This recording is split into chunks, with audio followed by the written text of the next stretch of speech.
today. Oft we fail to see the rainbow up in heaven's fair sky. When it seems the fortunes of earth frown and pass us by, there are things we know they are worth more than silver and gold. If we hope and trust Him each day, we shall have pleasure untold.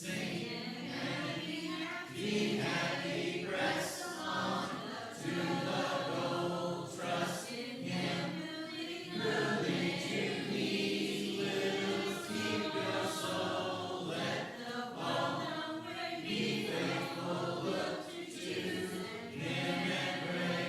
Lift your voice and praise His song. Sing and be happy today. Amazing grace, how sweet the sound that saved a wretch like me. I once was lost, but now I'm found. Was blind, but now I see. 'Twas grace that taught my I believe it's time to get started.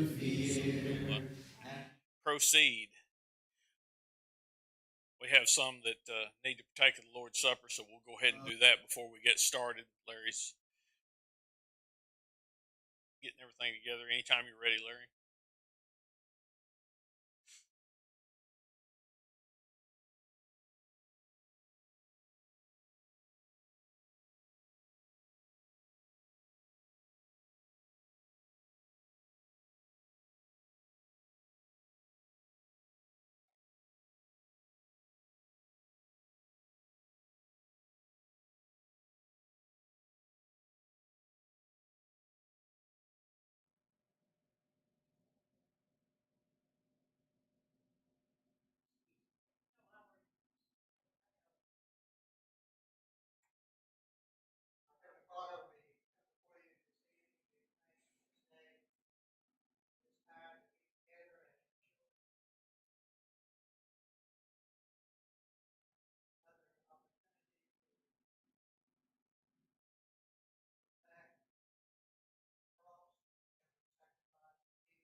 All right.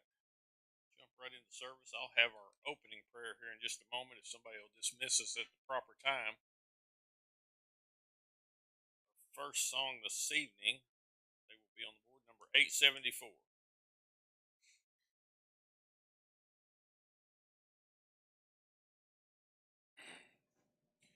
Walking alone and even in the skies afar, in the darkness mountain, welcoming silver star, I have great delight in the wonderful scenes above.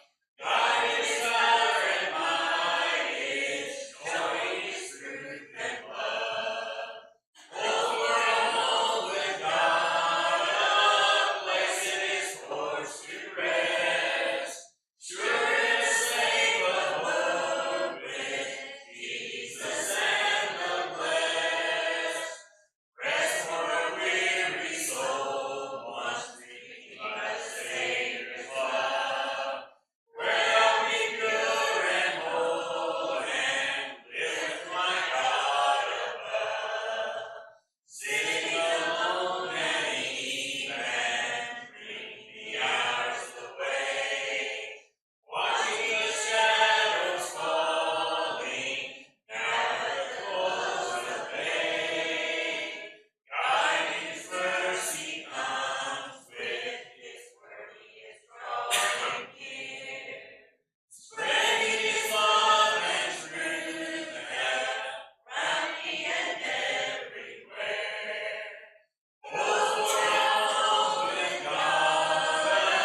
praise. Father in heaven, we thank you for this day and thank you for the opportunity to come together and to worship you and sing songs of praise to your name. Father, I pray that you'd be with the sick that have been mentioned. Our prayer list is long. Father, we pray that you'd bless them with the health that they desire, if it be your will. Father, be with those that may have lost loved ones, that you would comfort them in a way that only you can. Father, I pray you'd be with Jim as he brings us our message tonight and me as I lead the singing. Pray, Father, that you would be with those that have to work out in this heat. Father, I pray you'd keep them safe. Be with the families in Texas that have lost loved ones. Be with the first responders and those that are searching still.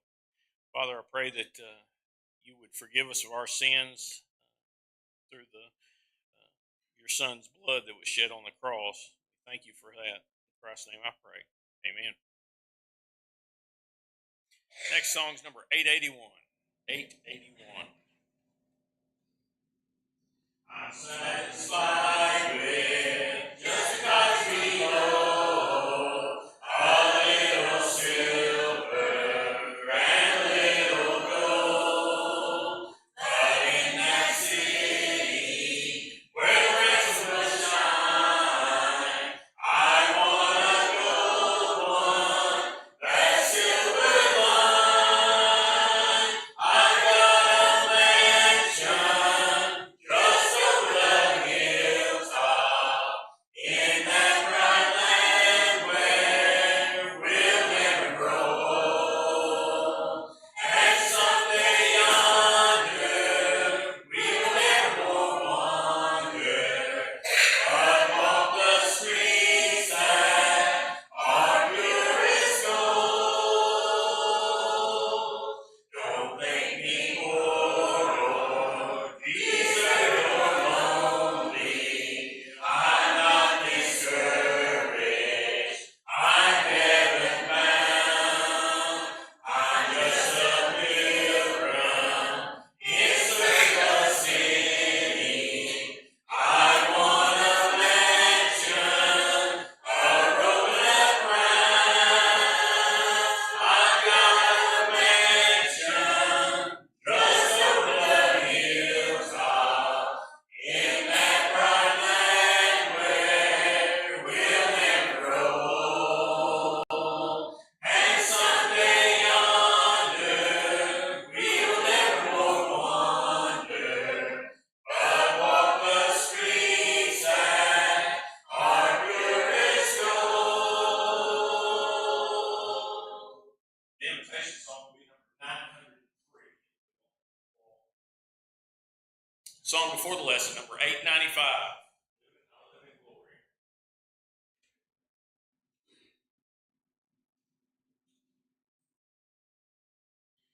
I'd like to stay here longer than man's allotted days and watch the fleeting changes of life's uneven ways. But if my Savior calls me to that sweet home on high, I'll live with Him forever in glory by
Good evening.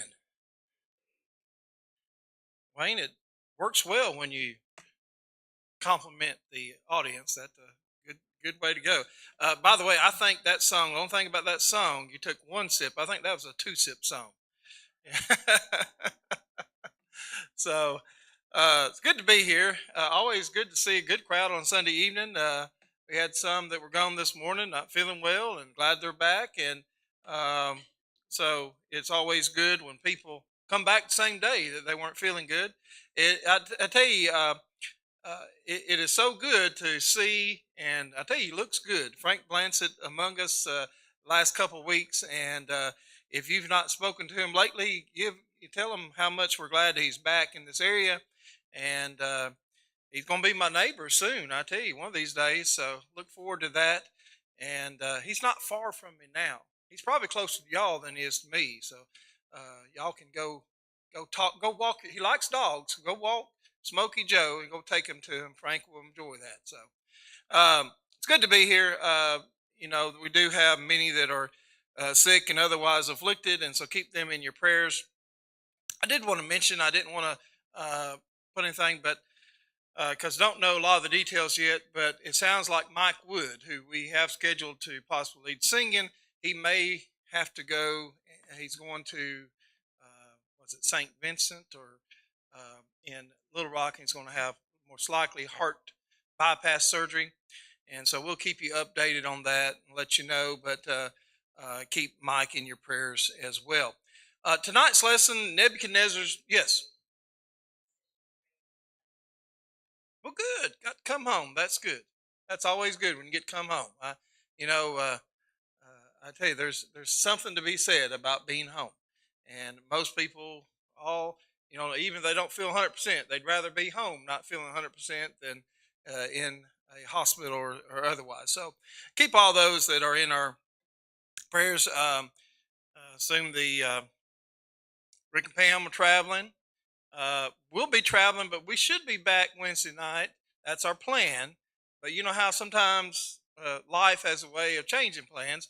But we are going to be in the Dallas area Tuesday and Wednesday morning. But we should be back. For us, that's just a hop, skip, and a jump. That's not nothing to go down Dallas and back. But our kids are excited about it, and so it's something that it's rare to see them all go to something. And by the way, I'll tell you what we're going to. None of you will know what in the world, other than Haley, will have a clue what it is. Oh, you've been told though, huh? Yeah. But it is an Addo concert. Yeah. So anyway, she's a Japanese artist, by the way. And, I don't know. Kids today, they are into things that are just different. Uh, my understanding, this is what I've been told. I like her music. Her music's interesting, but she performs on stage in a cage that's darkened where you never see her face. Anyway, just different. My guess is, and no videotaping. They'll actually kick you out of the arena if you take a picture or videotape it. So no one knows what this girl looks like. She's like 23. She's like the #1 artist in Japan the last couple of years. But anyway, that's her thing, and kind of makes it nice. You can go, to the mall and go to wherever. No one has a clue who you are. Tonight we are talking Nebuchadnezzar's dream, Daniel chapter 2. This is a little different for a sermon, but it almost needs to be done in this way because you do sermons for different reasons, and Sunday evenings is really the core group, and so you like to teach things and preach on things that fortify your faith. And so Daniel, in my opinion, is the greatest example of predictive prophecy. And it is really amazing. In fact, the biggest critiques on Daniel is it couldn't have been written when it was written, but yet all evidence says it had to be written when it was written because they had evidence of it being around long before these events took place. And so I think that's amazing. And so if you want to fortify someone's faith, that the Bible is true, that the things in there are authentic, Daniel is a great book for that. Now, Don't get your hopes up too high, because people that want to disbelieve in the Bible, disbelieve in God, they're going to continue to choose to do so, no matter what you say. It's like a lot of things. It's like trying to disprove a conspiracy theory that's going around. You just can't. You can show them the evidence, but if you say, "Oh no, I still believe," things like JFK. Yeah, it was a conspiracy. It was this and that. And yes, there may be other things to it, but he was shot by Lee Harvey Oswald, and there is tons of evidence for that. But some people will never choose to believe otherwise. And there are current ones, I don't even want to give merit, but there are current conspiracy theories. People like to believe those conspiracy theories. They make for good jokes, they make for good fodder, but they choose to believe them. You can show them conclusive evidence, and they're still going to doubt, oh, that's not true. Same on the Bible. You can show them all the evidence, but that's why it's still good for us, because we understand the truth. We see it. We are going into it with open minds, and we see the truth that's in Daniel. Now, this is our third lesson. We had a brief introduction. We had about the young faith of Daniel and his three friends. We'll continue to talk about them in this Nebuchadnezzar's dream. It is monumental to understand Daniel chapter 2 if you want to try to understand the book of Daniel, because Daniel 2 gives us the key to unlock how to interpret the rest of the book. Without Daniel 2, it would be difficult. You would be kind of on the outside saying, well, I think this is what he's referring to. But Daniel 2 conclusively puts it and locks it into a place that once you understand Daniel 2, the rest of the book in interpreting some of the things are really quite basic. You just use that as a key. He's going to talk about, in essence, 5 kingdoms, but 4 earthly kingdoms. And he's talking talk about these kingdoms. And you need to understand that the prophecies we get into in chapter 7 through 12 deal with these same kingdoms over and over again.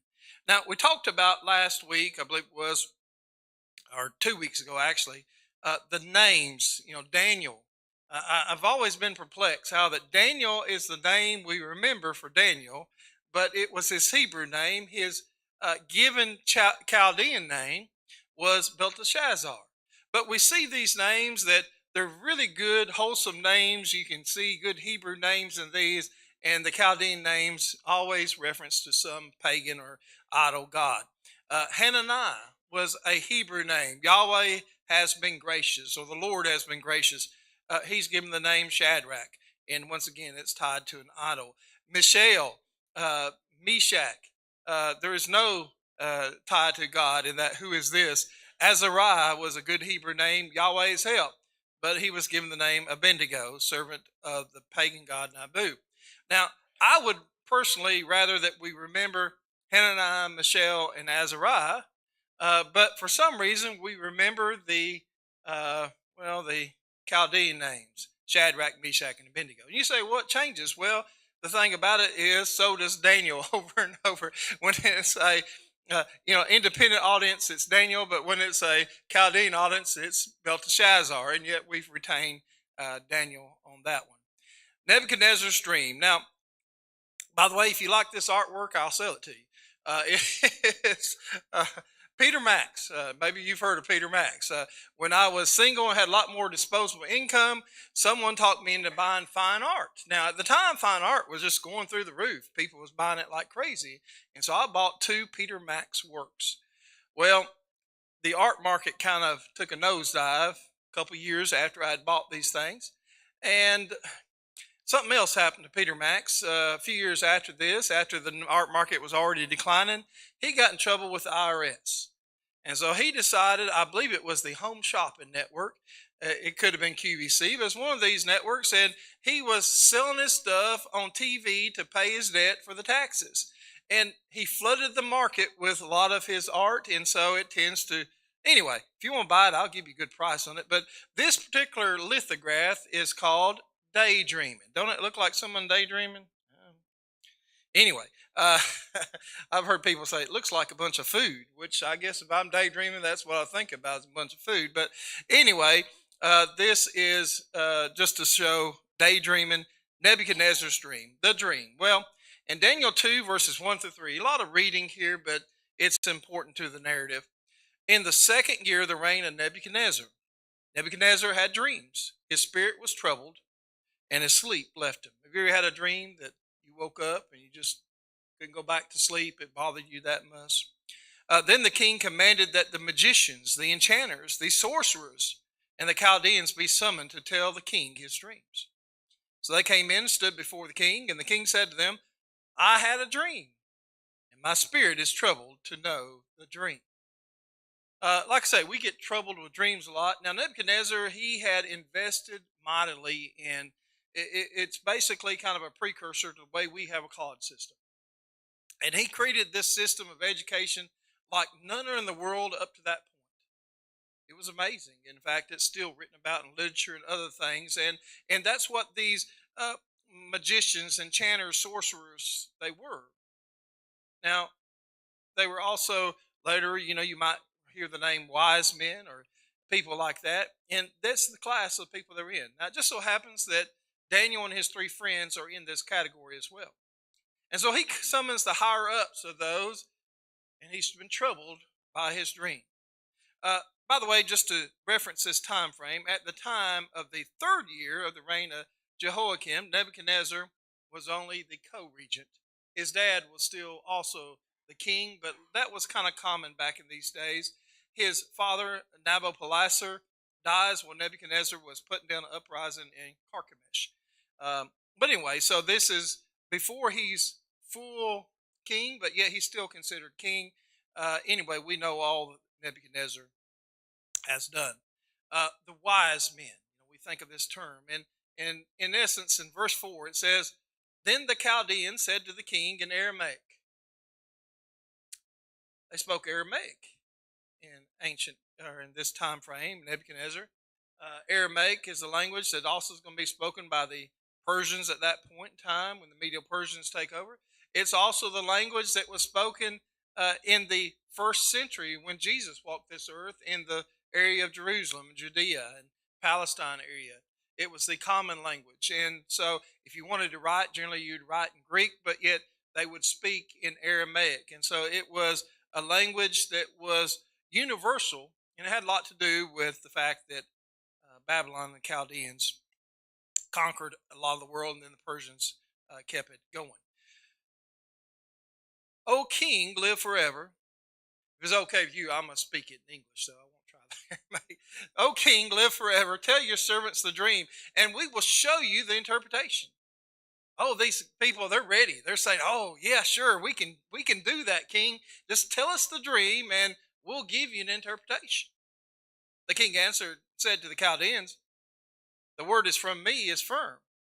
If you do not make known to me the dream and its interpretation, you shall be torn limb from limb, and your houses shall be laid in ruins.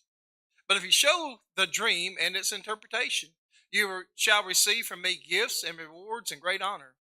Therefore, show me the dream and its interpretation. They answered the second time and said, let the king tell his servants the dream, and we will show its interpretation. I can imagine they're kind of sweating a little bit now. Nebuchadnezzar was not a man that had a lot of patience, and he was at times a ruthless man if you didn't go along with what he wanted. They're saying, king, just give us the dream and we'll give you an interpretation. He says, but he had said, how will I know it's sure from you? In other words, if I tell you what the dream is, you're going to tell me something. How can I tell if it's authentic or not? Well, there's a problem, obviously. Now, I do want to say again that, Daniel is really highly respected in the Muslim world. In fact, where he supposedly is buried is made this just magnificent. I think I showed that on the introduction. It's just an amazing facility. I actually have known someone that actually saw it live in person back before the Shah was overthrown. But it's a magnificent structure. They revere Daniel as a prophet. He obviously was a prophet. Now, the Jews don't put Daniel's writing in with the prophets. They put it in the writings, the same as the Psalms, the Proverbs, Ecclesiastes, and things like that. They didn't give him the status of being prophet. And I think there's a lot of things. One, his audience wasn't a Jewish audience. Two, the themes he prophesies about is about this new kingdom that's coming. and it's not necessarily tied to the Jews. And then another thing, Daniel is unique. You see, from Daniel 2:4 to 7:28, it is actually written in Aramaic. It's the only book like that. All other books were written in Hebrew or then New Testament Greek. And so we're going to see there are some outstanding things about Daniel that just doesn't, it's not like any of the other books. Well, it makes sense that Daniel would write this in Aramaic. The rest of the time he's in captivity, and so he's going to give it from the perspective of being in that land. They spoke Aramaic there. And so for the rest of this, I'll tell you when it goes back to Hebrew, but for a time it's going to be in Aramaic.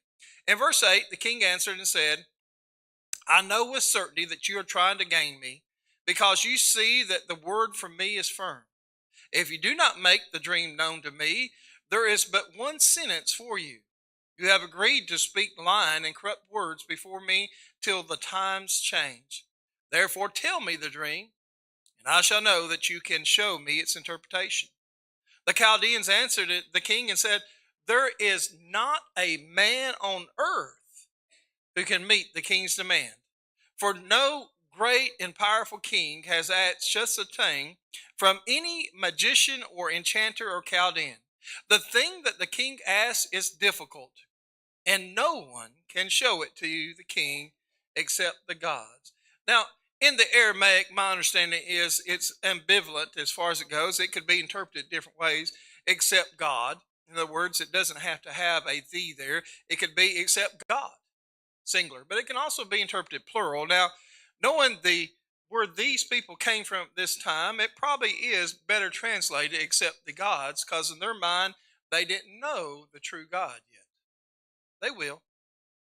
But here they say only something that's greater than man, a God. We know there's only one true God. And so in essence, only God is the one that can tell you what you dream.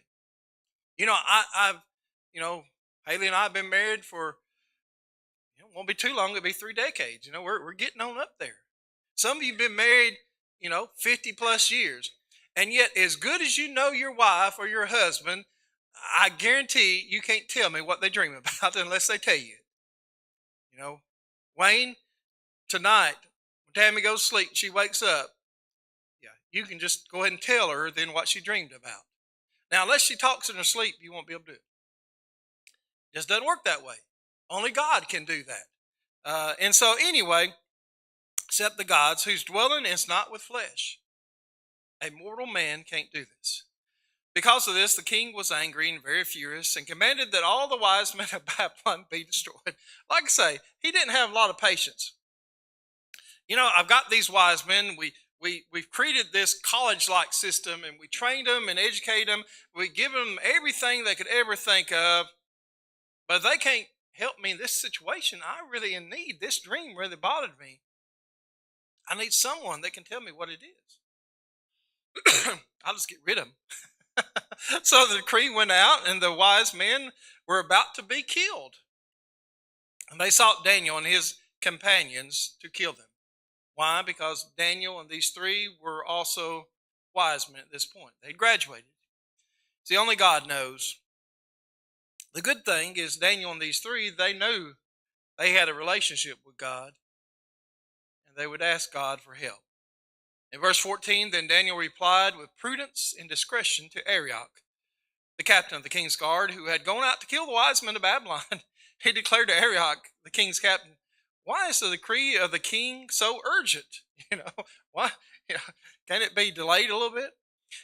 Then Arioch made the matter known to Daniel. And Daniel went and requested the king to appoint him a time that he might show the interpretation to the king.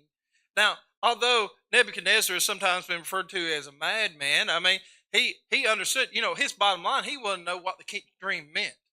So someone could show him, he's okay with waiting a little bit longer to see this. Then Daniel went to his house and made the matter known to Hananiah, Mishael, and Azariah, his companions. Why would he make it known to them? Well, he'd make it known to them because they too were believers in God. They too had refused the king's food, if you remember in chapter 1. And so they would be the ones that had the relationship with God. I want to tell you, when you're in trouble, when you're needing something, when you want prayer said, what better thing to have people that are like-minded like you? One of the great things I like about the men's Bible class we have and the ladies' Bible class is it's a more intimate group where we can discuss things and we can petition God in a way that sometimes, is a little more timely.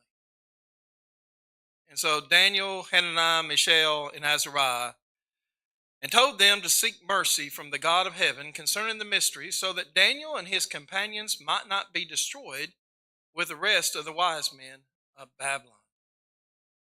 Then verse 19, after this prayer, then the mystery was revealed to Daniel in a vision of the night.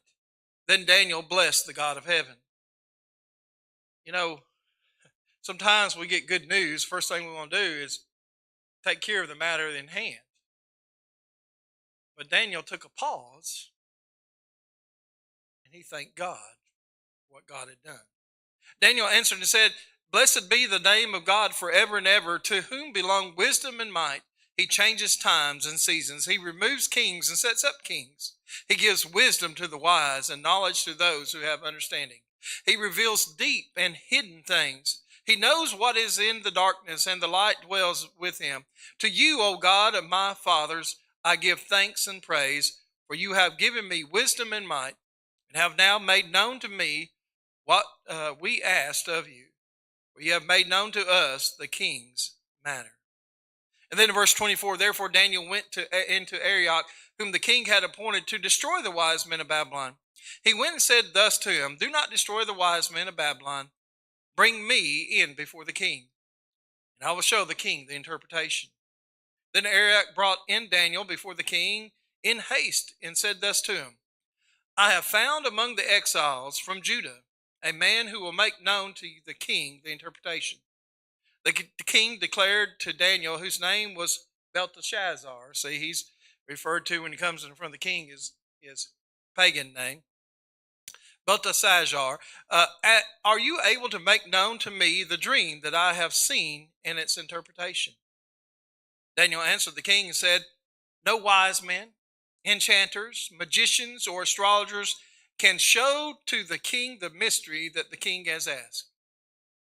But there is a God in heaven who reveals mysteries, and he has made known to King Nebuchadnezzar what will be in the latter days. Your dream and the visions of your head as you lay in bed are these." Now, before we go on, notice the humility that Daniel had. I mean, the fact is, he's able to tell the king something that no one in the world could do. And yet Daniel said, "No, it's not by my wisdom. There's no wisdom in man that can do this. It's only by God Almighty." When we talk to people about issues of salvation, and we sometimes can get smug because we know what the Bible says, and we can sometimes look down on others that are out there in the world. I want to tell you, let's take that back a notch. We too were once lost. In fact, Romans 3:23 says, "For all have sinned and fall short of the glory of God." We once were in a place of darkness, as we talked about this morning. And where we're at now, yes, we've obeyed the gospel, but that wouldn't be possible without the death of Jesus Christ and his blood. Verse 29, "To you, O king, as you lay in bed, came thoughts of what would be after this. And he who reveals mysteries made known to you what it is to be. But as for me, this mystery has been revealed to me, not because of any wisdom that I have more than all living, but in order that the interpretation may be known to the king, and that you may know the thoughts of your mind." Now, Daniel actually spins this in a way that's true, and sometimes we overlook. Daniel is saying, "You've been blessed, king, to see things in the latter days that will transpire. And God has revealed it to me because he wants you to know." Maybe another reason why some don't like the book of Daniel is because he used a king that, in the Jewish accounts, he was a ruthless, heartless man. Why would God give him this precious prophecy? But God chooses to do what he wants to do, and this, I think, furthered the gospel further the proof that indeed there is a true God than more than anything I know of. You saw, O king, and behold, a great image. This image, mighty and exceeding brightness, stood before you, and its appearance was frightening. The head of this image was of fine gold, its chest and arms of silver, its middle and thighs of bronze, its legs of iron, its feet partly of iron and partly of clay. As you looked, a stone was cut out by no human hand, and it struck the image on its feet of iron and clay and broke them in pieces. Then the iron, the clay, the bronze, the silver, and the gold all together were broken in pieces, and became like the chaff of the summer threshing floors. And the wind carried them away so that not a trace of them could be found. But the stone that struck the image became a great mountain and filled the whole earth. Now, this was a terrifying dream. Now, I want you to think back. Now, there was nothing like TV. There was nothing like Facebook, Instagram. There wasn't a way to show images of sometimes your scariest thing you could imagine. But here's this image. And apparently it probably had some movement. Usually we see it depicted almost like a statue. But here's this image of this thing. Head of gold, chest and arms of silver, belly and thighs of bronze, and legs out of iron, feet out of iron mixed with clay. And then eventually this rock comes and destroys it. What could this mean? In verse 36, we're going to see this is let's go ahead and zoom in. Let's get these different things as we've seen. The first kingdom is going to be Babylon. And how do we know this? Well, this was the dream. Now we will tell the king its interpretation. You, O king, the king of kings, to whom the God of heaven has given the kingdom, the power and the might and the glory, and into whose hand he has given wherever they dwell, the children of man, the beasts of the field, and the birds of the heavens, making you rule over them all. You are the head of gold. Now, first and foremost, we need to understand that the book of Daniel will use kings and kingdoms interchangeably. But here in this case, with the kingdom of Babylon, there would be no fault in history of a Babylon kingdom, a mighty empire without Nebuchadnezzar. Basically, it was not really where it was until Nebuchadnezzar came around. It rose to great prominence, great wealth, great esteem, conquered a lot of the world. And yet when Nebuchadnezzar dies, it begins to head downhill. Now, we see that he says, you king are this head of gold. Now, we're going to see that some of this may go to Nebuchadnezzar's head. We'll see this in the next chapter even. He gets a little puffed up for what God tells him. Now, we have other kingdoms. Obviously, we have this belly and arms of silver. That would be the Medo-Persian Empire. These all have dates on them. The Medo-Persian Empire would be actually greater land, but it was never as significant. The things that Nebuchadnezzar did, was amazing. Had one of the ancient wonders of the world, the Hanging Gardens, had all this education system. It was just amazing and advanced for its time. The Medo-Persian Empire, although maybe a little bit larger, just didn't have that same luster, i.e. it was silver as opposed to gold. And Daniel 2:39, another kingdom inferior to you shall rise after you, and yet a third kingdom of bronze, which shall rule over all the earth. Now this kingdom would be the Greek kingdom or the Grecian kingdom. Now that's a rather interesting kingdom, and you have to get into the later prophecy to really see what God meant by this kingdom. And it's so accurate. There was never a king of Greece until a guy named Alexander the Great came up. He actually wasn't from what they considered Greece at the time. He was from where his dad was, Philip the Macedon from Macedonia. But he united all these city-states that they had in Greece at the time, and they were united with him. By the way, they were united because they hated the Persians. And so as a result, he united them, and he was a military commander like nothing the world had ever seen at that point. So the Grecian Empire. It's interesting, he dies at the age of around 30, and it's left to his generals, the ones that survived, to 4 of them. But Daniel's going to prophesy about that too. And then we have the Roman Empire.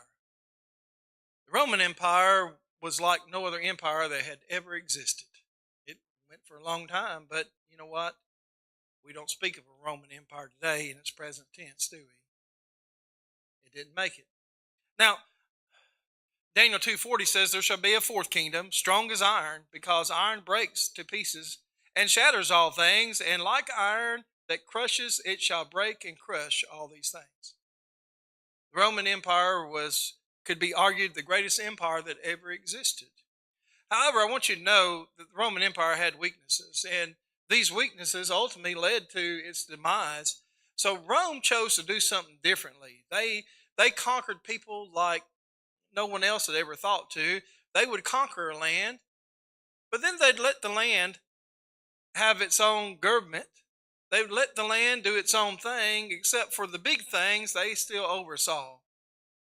I.e., in the New Testament times, we see this played out. We see where the Sanhedrin was the ruling authority over regular day-to-day things in Jerusalem, but they were limited in what power. They couldn't execute someone. The Roman government had to do that.